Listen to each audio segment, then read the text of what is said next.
So what's up guys? Good morning, good morning. Dito nga tayo para magluto ng pinakbet na may tuyo. Yes, tuyo. Dito nga naghiwa tayo ng kalabasa, syempre, oo. At dito nga may talong. Pagkatapos dyan ay hinati-hati ko ang talong. At pagkatapos nyan ay ito namang ampalaya na kaya kang palayain, charot. Na pinakamapait sa lahat. Kaya hatiin mo din yan, syempre. At pagkatapos mo dyan, sunod mo ang kamatis, syempre, oo. Pagkasunod ng kamatis, hati-hatiin mo rin yan hanggang sa ganyan. At dito nga ay gagamit tayo ng kaolin. Opo, kaolin, hindi gasoline kasi mahal ang gas ngayon. At pagkatapos mong lagyan ng ganyan, syempre, ilalagay mo na yung parayok. Paglagay mo ng parayok, ipainit mo na yan, guys.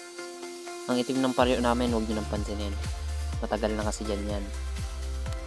Then pagkatapos nyan, lagay mo na yung mantika syempre. Paglagay ng mantika, syempre antayin mo mag-boil yung mantika. At pagkatapos ma-boil yung mantika, ilagay ang sibuyas. Then syempre pagkalagay ng sibuyas, imekos-mekos mo na yan, insan. Wala eh. Yan sa part na yan, lalagay ko pa lang lahat. Then imekos-mekos na yan. Pagkatapos mo imekos-mekos, maya-maya okay na yan.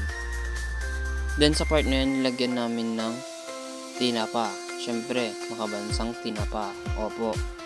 Pagkatapos ay nilagay na rin ang kalabasa. Syempre, matagal kasi maluto ang kalabasa. Kaya inuna namin ang kalabasa. At mekos-mekos.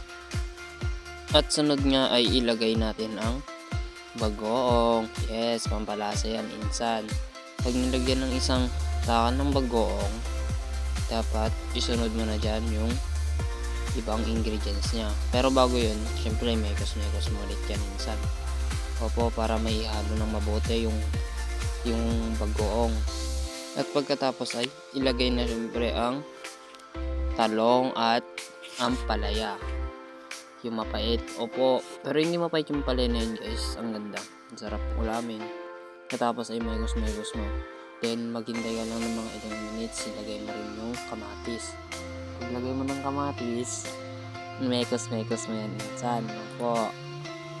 At naglagay nga po pala kami ng tubig dyan guys. Then, pagkatapos namin maglagay ng tubig, bigyan mo na isang